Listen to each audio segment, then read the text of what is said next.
Sim. Aleluia. De fato está tudo sob controle de Deus. Nada está fora do seu controle. Nós agradecemos ao Coral Anjo da Glória pelo momento e enquanto vai se preparando o nosso querido irmão Gastão Serafim para o momento, queremos convidar que nos reúne hoje aqui para mais um momento de louvor. Enquanto isso, nosso querido irmão Gastão Serafim estará então se preparando para um momento de exortação. Então, grupo ao vocal Heavenly Voice, o momento é vosso, por favor. Enquanto eles vêm, uma salva de palmas para Jesus.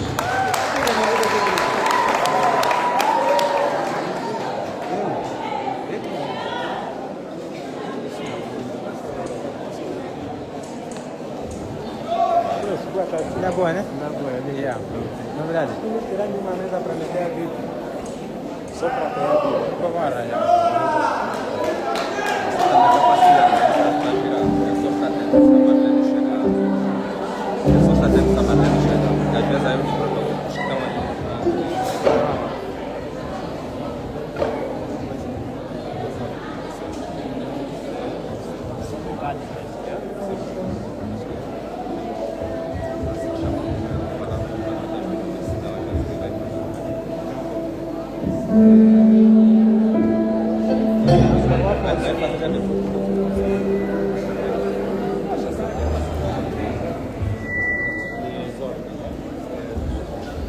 Uma coisa maior.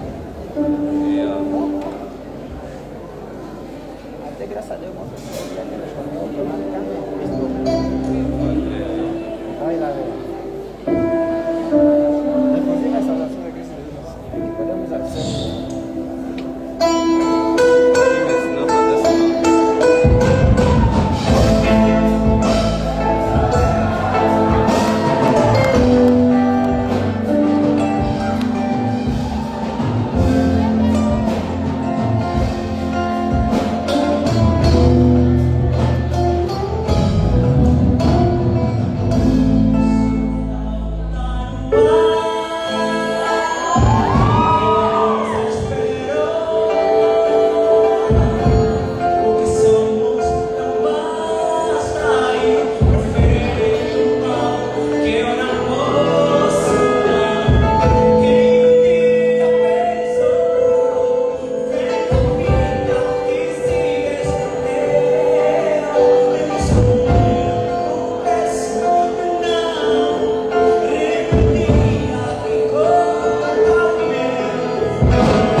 Gastão Serafim, convidado para este momento, convidado para o momento de exortação. Então, querida igreja, pedimos a vossa máxima atenção.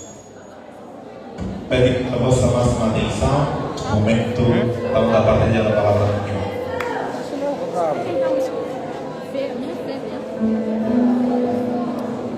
Oferta.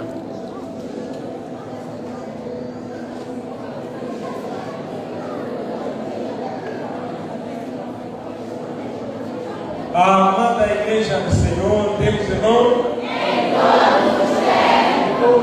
Ok.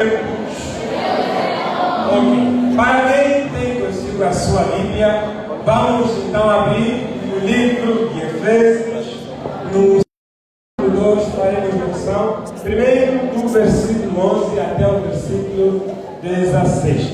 Efésios, capítulo 2, versículo número 11 até ao versículo 16.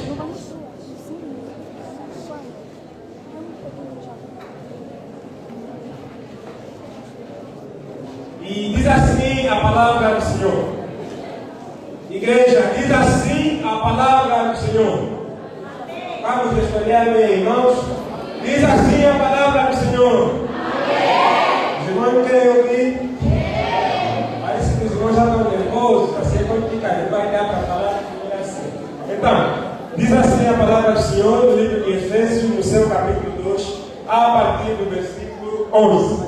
Portanto, lembrai-vos de que vós, no outro tempo, ereis gentios na carne, e chamados.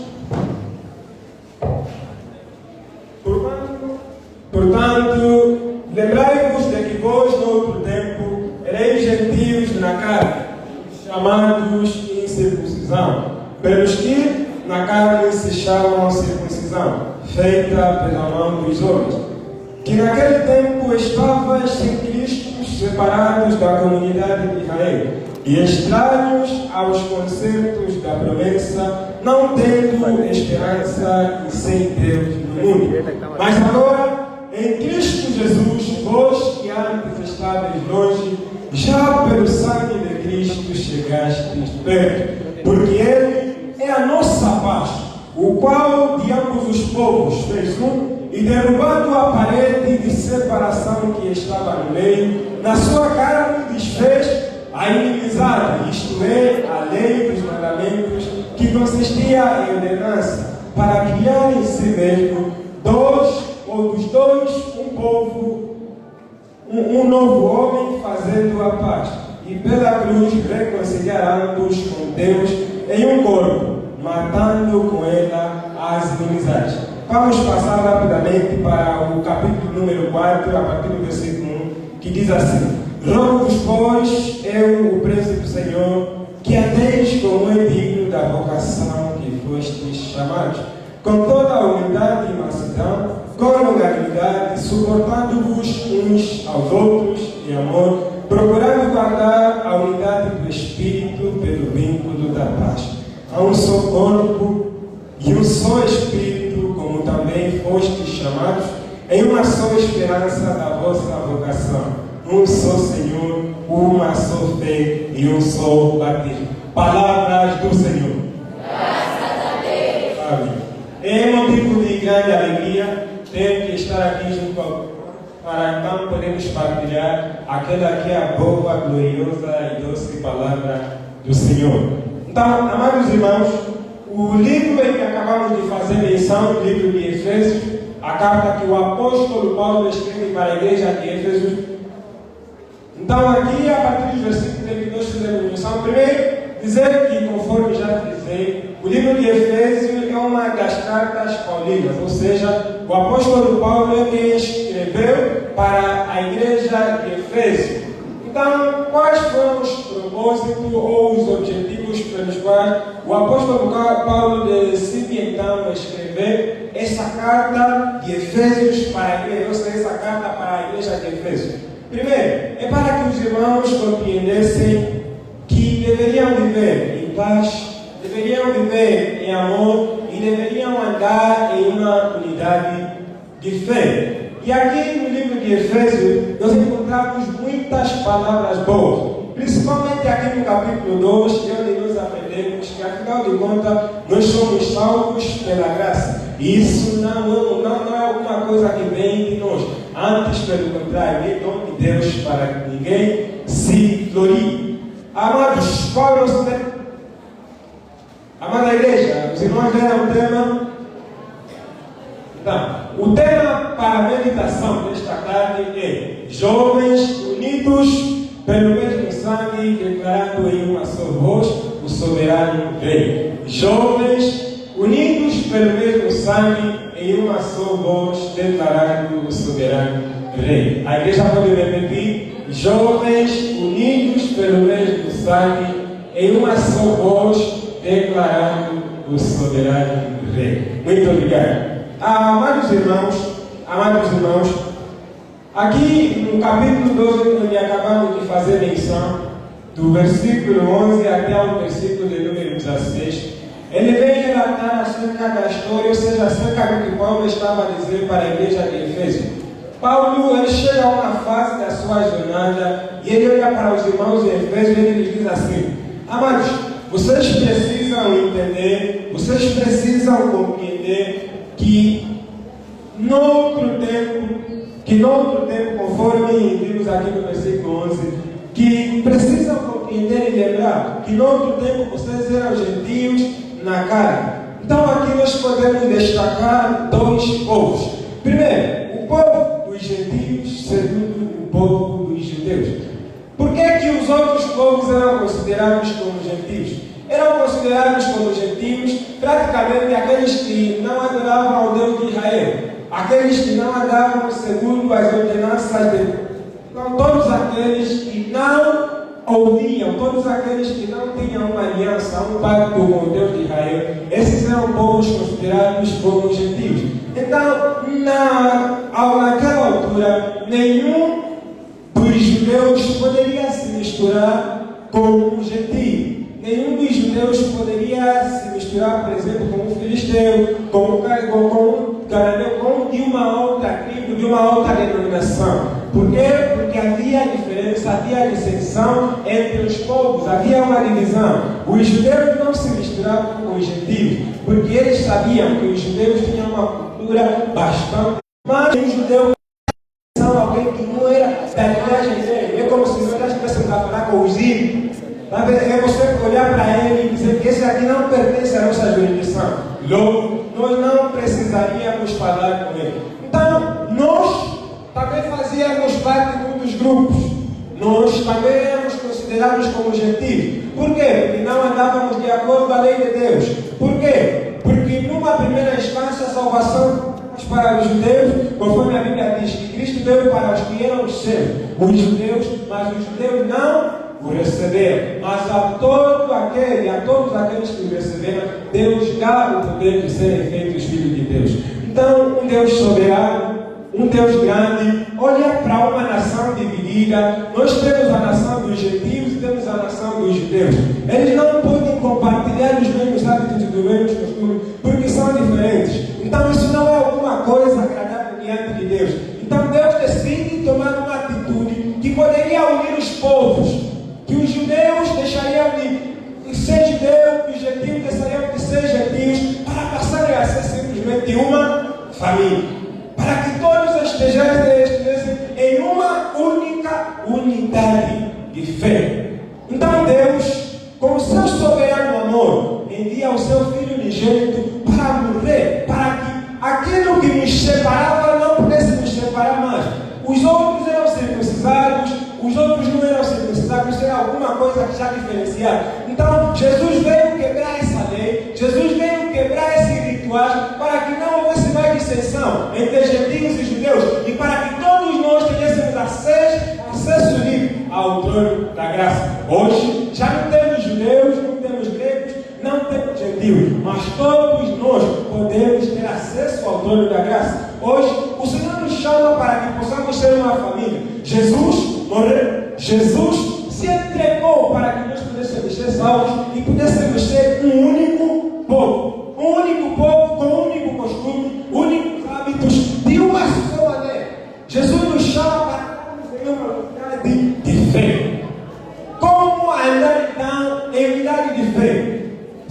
aqui que são os gentios, por exemplo, eles têm hábito de mentir. Se aqui que são os gentios têm hábito de roubar. Aqui são os judeus, não têm hábito de mentir, não têm hábito de roubar. Mas só que para os filisteus era normal eles fazerem o que eles faziam, porque não conheciam o Deus de Israel. Só que para os gentios também, ou seja, para os judeus, não era normal eles fazerem o que os outros faziam. Por quê? Porque eles tinham um Deus. Então Deus veio. Ele veio até nós para que todos nós pudéssemos lhe adorar da mesma maneira. Para que ninguém mais pudesse falar assim: eu adoro ao Deus de Israel, eu adoro a outro Deus. Mas para que todos andássemos em unidade de fé. Então hoje, Jesus já não vem separar povos, Jesus já não vem separar tribos. Antes, pelo contrário, Jesus veio para que todos nós estejamos unidos. Não há ninguém que é mais importante do que o outro. Não há ninguém que é mais cristão do que o outro. Não há ninguém que tem mais acesso do que o outro. Não há ninguém que, por estar lá ou por estar aqui, é mais privilegiado. Não, simplesmente todos nós somos convidados a fazer parte do trono da graça. E precisamos estar unidos. Por isso que cada um de nós precisa estar unido ao outro. Onde é que, afinal de contas, nós somos desunidos?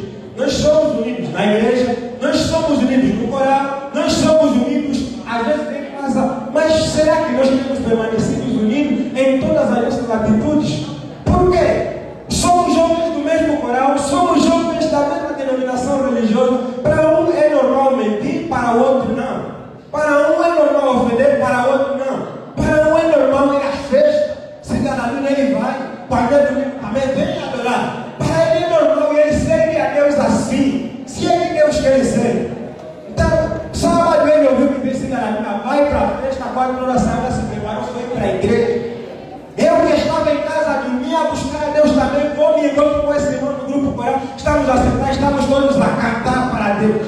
Se louvor agradável diante de Deus. Será que essas nossas atitudes têm sido agradáveis diante de Deus? Jesus nos chama para sermos únicos na fé. Únicos na fé. Como ser únicos na fé? Não se admite sermos jovens da denominação religiosa, sermos jovens do mesmo grupo coral, mas costumes e hábitos diferentes. Não, Jesus disse que só há um povo. O sangue de Jesus verteu para que todas as tradições se apartassem de nós, para que todos nós sejamos um único povo e uma única família de Deus, que é a igreja de Cristo, o qual a cabeça é Cristo. Cada um de nós precisa se cuidar e entender que, afinal de contas, as atitudes que nós temos tomado não são. Porque como é que no mesmo grupo coral, o irmão namora com as irmãs? Como é que no mesmo grupo coral, um irmão pode, para ele é normal, o irmão pode falar conforme ele quer, para ele é normal, mas o outro tem temor? Assim não estamos em unidade de fé. Então, Deus chama para sermos únicos na fé. Como ser? Precisamos andar da mesma maneira. Se para mim mentir é pecado, então tem que ser pecado também para o irmão. Isso é que é unidade na fé. Quando nós somos unidos na fé, é porque nós entendemos que temos um Senhor, temos um Deus a quem nós devemos obediência. Nenhum de nós aqui deve mais obediência a Deus do que outro. Todos nós somos chamados para obedecer a Deus. Não existe ninguém aqui que o Senhor lhe chamou para. Não existe ninguém aqui que o Senhor lhe chamou para não obedecer. Esquece isso. Isso é só mesmo vaidade atrás de vaidade. Todos somos chamados para darmos conforme a vontade. E como é que temos andado então? Irmão, vê para como é que está. Será que aqueles hábitos que você tem tido no oculto, aquelas tuas atitudes, será que os teus louvores têm sido agradáveis diante de Deus? Em Isaías nós encontramos um Deus frustrado, um Deus irado com o povo. Por quê? O povo se preocupava em cantar, o povo se preocupava em trazer sacrifício, o povo trazia do bom e do melhor que eles possuíam para tentar agradar a Deus. Mas como Deus disse a Isaías: avisa para esse povo que eu não estou preocupado com os sacrifícios, eu não estou preocupado com os bois, cabritos, eu não estou preocupado com isso. Eu estou preocupado com a alma desse povo. É a alma deste povo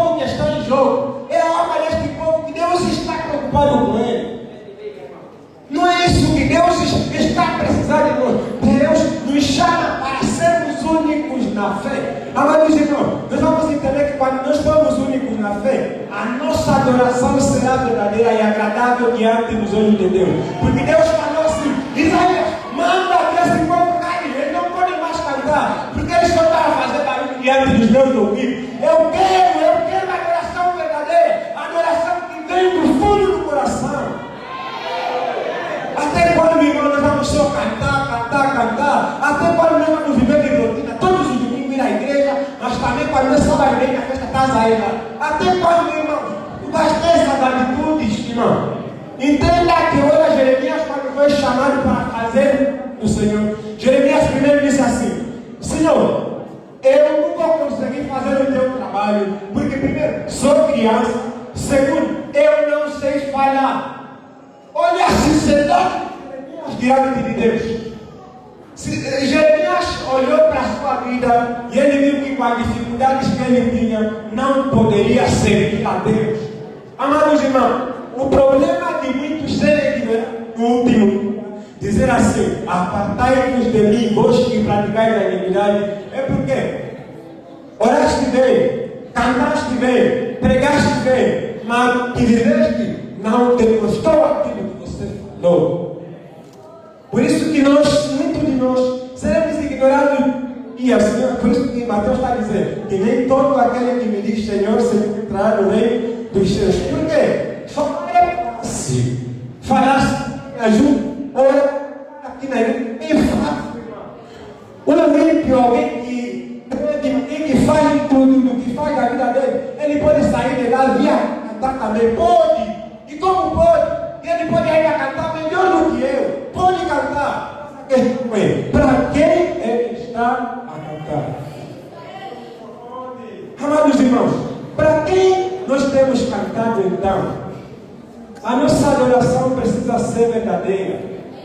A nossa adoração precisa ser sincera. Eu aprendi muito com Jeremias, porque Jeremias, antes de fazer o trabalho do Senhor, ele primeiro disse assim: Deus, eu não sei falar. Deus, eu sou uma criança.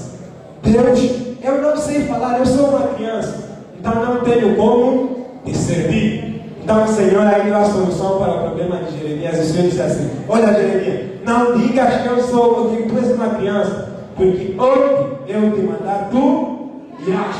E tudo quanto eu te falar, tu irás. É isso que o Senhor está dizendo para cada um de nós. Não canta para Deus enquanto não reconhecer o teu erro. Não sobe para pregar enquanto você não reconhecer os teus defeitos. Então faça o quê? Tá bom, és pecador. Fala assim: Deus, eu sou mesmo bem pecador. Eu minto, eu bebo, eu faço não sei o quê. Mas Deus, eu quero te servir. Mas entrega primeiro os teus defeitos diante de Deus, para que nós então estejamos unidos na fé. Jovens, unidos pelo sangue de Cristo, e em uma só voz nós declararemos então ao soberano Rei. Precisamos estar unidos, irmãos. Precisamos estar unidos. É isso que Deus quer de nós. Não vamos permitir que os filhos sejam mais santos do que nós. Não vamos permitir que os das cacinas sejam mais santos do que os da canata, do que os peregrinos, do acadêmico. Amados, sejamos únicos na fé. Sejamos únicos na fé. E essa é a vontade de Deus. Agora se coloque em pé, em nome de Jesus. Agora se coloque em pé. Se coloque em pé. Eu acredito que, por mais que seja pouco, o Senhor falou alguma palavra para ti. E sabe, o Senhor quando coloca uma palavra no nosso coração, nós não precisamos ignorar. Porque senão seremos como aquela semente que simplesmente foi lançada, não criou raízes. Os pássaros vêm e tiram aquela semente como se nunca tivesse ouvido nada. Nesse momento, concentra-te simplesmente no teu Deus e reflita naquela que é a tua vida. Será que a tua adoração tem sido agradável diante de Deus? Será que eu adoro mesmo a Deus? Ou eu sou alguém que quando canto, Deus começa a lembrar ainda os meus pecados que eu tenho cometido dia após dia? Oremos ao Senhor. Soberano e eterno e grandioso Deus. Deus que é, Deus que era, Deus que eternamente há de vir. Pai da graça, Pai da criação, reconhecemos que somos falhos e pecadores, e que cada um de nós, ó Pai da graça, tem o seu defeito, cada um de nós, ó Deus da glória, a cada dia que passa, tem dado o seu melhor para poder te adorar. Deus da glória, nós queremos ser jovens unidos pelo teu sangue e declarar em uma só voz. Permita, Pai da glória, que possamos ser verdadeiros e sinceros diante de ti. Permita que cada um dos jovens que está aqui se apresente diante de Deus de forma sincera e de forma verdadeira. Que cada um de nós, ó Pai da graça, não possa te servir com os seus defeitos, porque discernindo e guardando os nossos defeitos, afinal de contas, Pai da graça, não estamos a fazer nada, porque seremos envergonhados no último dia. E cada um aqui, Pai da graça, ninguém de nós quer ser envergonhado. Antes, pelo contrário, nós queremos viver para teu louvor. Queremos viver para a tua honra e para a tua glória. Por isso, ó Deus, derrama sobre nós o teu Espírito. Porque a tua palavra em Joel, ela nos diz assim, que nos últimos dias o Senhor derramaria o Espírito sobre toda a carne. Mas Deus, nós não temos visto esse Espírito entre nós, porque nós estamos muito preocupados com as coisas do mundo. É hora faculdade, é hora que não sei o quê. Temos muitas coisas por fazer e muitas vezes nos esquecemos da tua palavra. Mas Senhor, nos faça lembrar que o mais importante que nós temos nessa vida é a nossa alma. E a única coisa que nós queremos entregar a Ti. Permita, Pai da glória, que as nossas almas estejam guardadas por Ti e que cada um de nós possa viver simplesmente para o Teu louvor. Que o Senhor Deus continue nos abençoando, desde agora para todo sempre. Amém.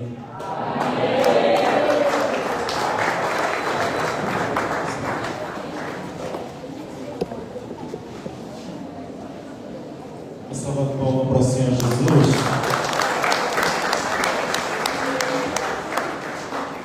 Graças a Deus. Vamos dar sequência à nossa atividade na cena de louvor. Queremos convidar o coral Jovens do Académico, depois seguir-se a Jovens da Vista Nova e a posterior estaremos a chamar. Então, para os Jovens do Académico, uma salva de palmas enquanto eles vêm, por favor.